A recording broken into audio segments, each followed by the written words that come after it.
Mr. Fix na área mais uma vez. Parece que a Ucrânia realizou um dos maiores ataques contra a Rússia desde o início da guerra. Neste roteiro nós vamos entender o que aconteceu, onde os ataques foram registrados e quais podem ser as consequências. Deixe seu like e compartilhe, porque isso ajuda demais o canal Mr. Fix. Então vem comigo, porque Mr. Fix está na área mais uma vez. Nas últimas horas, uma grande quantidade de drones ucranianos foi lançada contra diferentes regiões russas. Segundo o material original, o ataque estabeleceu um novo recorde em termos numéricos. A escala da operação voltou a levantar dúvidas sobre o nível de apoio técnico e logístico fornecido à Ucrânia. Um ataque desse tamanho não depende apenas da fabricação dos drones, também exige inteligência, comunicação, planejamento de rotas, centros de comando e informações de satélite. Por isso, analistas russos afirmam que Kiev dificilmente teria capacidade para organizar tudo sozinha. Além dos ataques com drones, também foram registrados episódios com vítimas civis em território russo. A pressão sobre Moscou aumentou e cresce a expectativa por uma resposta militar mais intensa. A Rússia já vinha ampliando seus ataques contra a infraestrutura militar e industrial da Ucrânia. Agora, os acontecimentos mais recentes podem elevar ainda mais o nível da reação russa. Kiev também acompanha com preocupação os movimentos militares da Bielorrússia. Outro foco de atenção é o sistema de mísseis Oreshnik, que voltou ao centro do debate. A combinação desses acontecimentos aumenta o risco de uma nova escalada no conflito, mas é importante separar os fatos confirmados das interpretações apresentadas por cada lado. Vamos agora aos principais detalhes dessa ofensiva e aos locais mencionados no material. Segundo o roteiro original, as defesas aéreas russas interceptaram uma quantidade extraordinária de drones em apenas um dia. O material cita o número de 1.158 aparelhos abatidos. Esse número, porém, precisa ser tratado como uma alegação do material, porque não foi verificado neste roteiro. Caso a quantidade esteja correta, o total lançado teria sido ainda maior, já que alguns drones atravessaram as camadas defensivas. Parte dos aparelhos atingiu áreas no interior da Rússia e provocou danos materiais. Na região de Saratov, autoridades locais relataram danos à infraestrutura civil. A cidade de Engels também teria sido afetada pela ofensiva.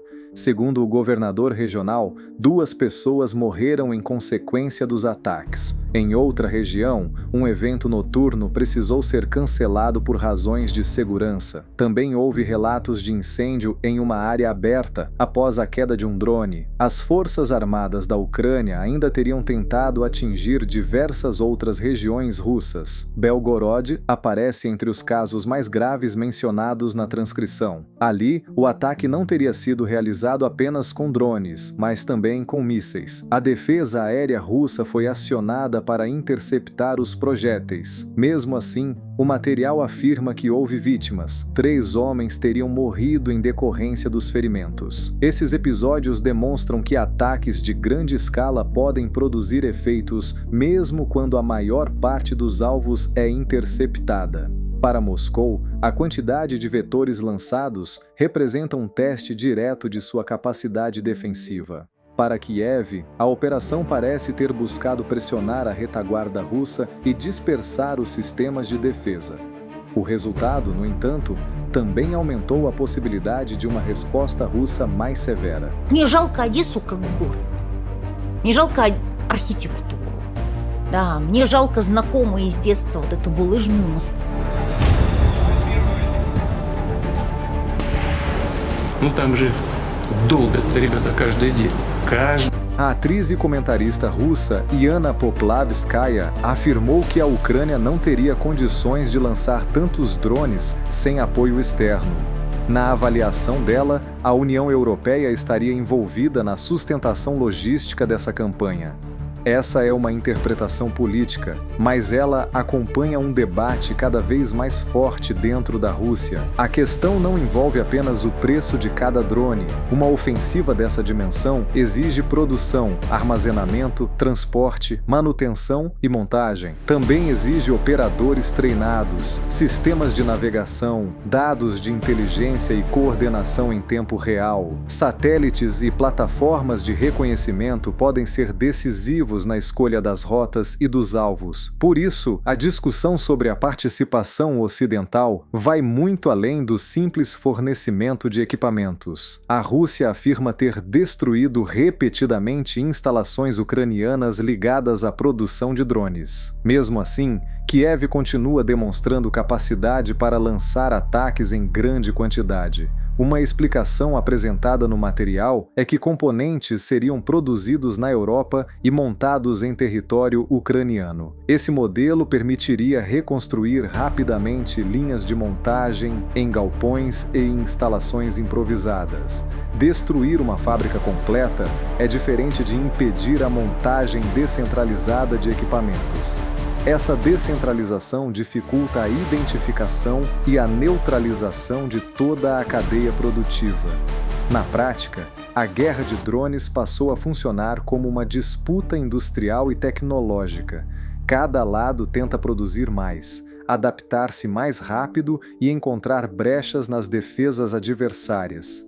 Para a Rússia, o desafio é proteger um território enorme contra ataques lançados por diferentes rotas. Para a Ucrânia, o objetivo é mostrar que ainda consegue atingir áreas distantes da linha de frente, mas quanto maior a participação estrangeira, maior também é o risco de confronto direto entre Rússia e OTAN. É exatamente esse risco que agora domina parte do debate político e militar em Moscou.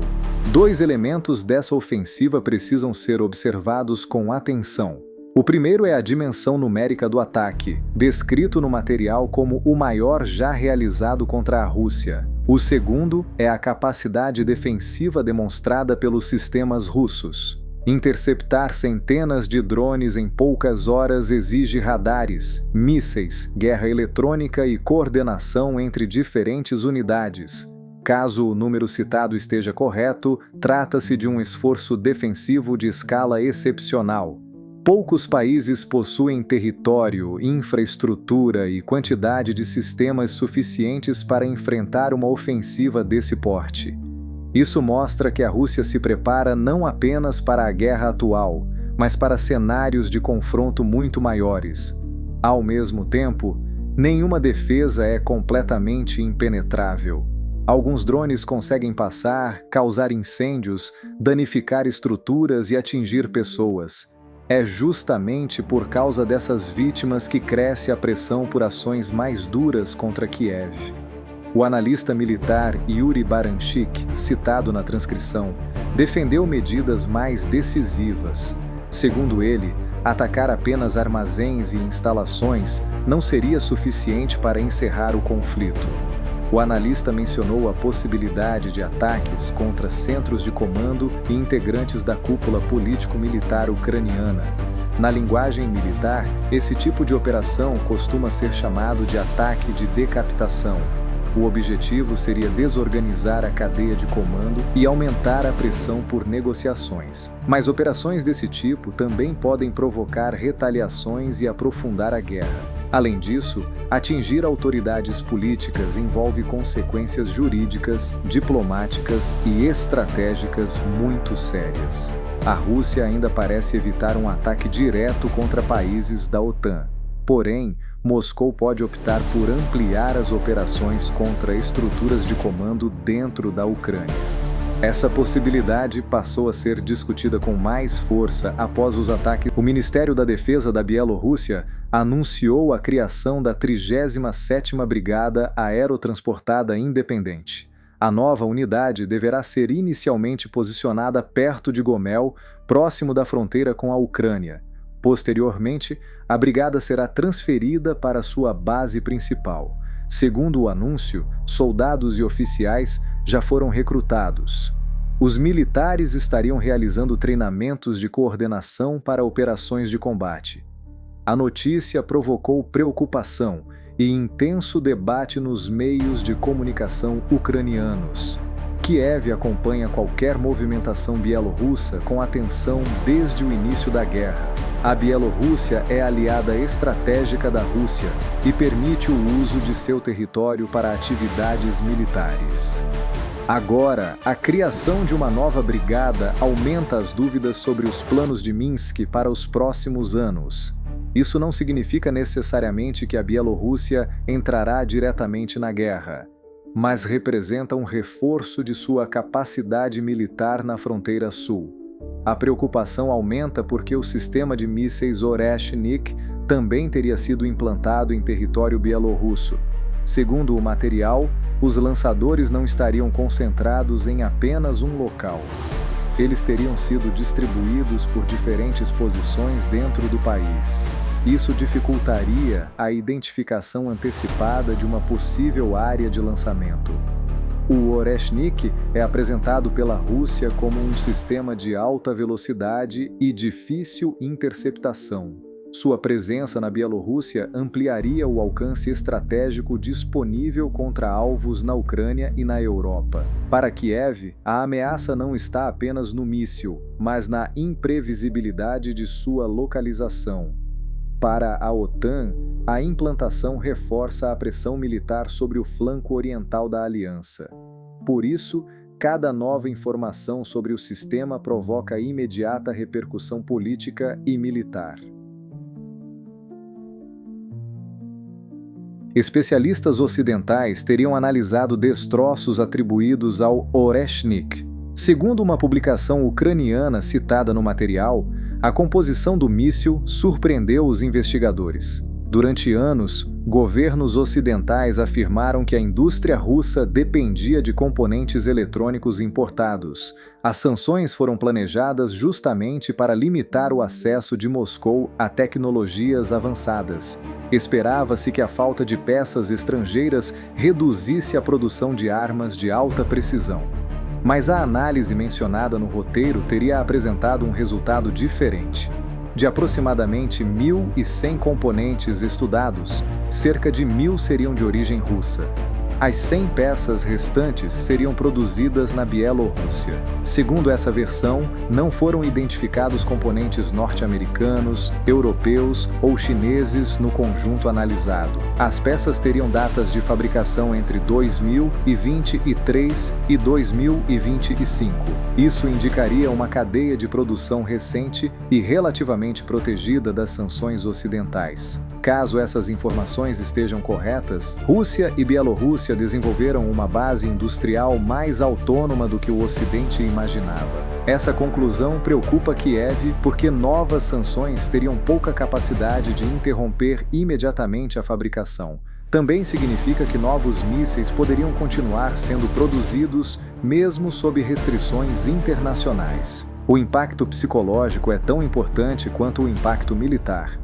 A Ucrânia não saberia com antecedência de qual posição um eventual lançamento seria realizado.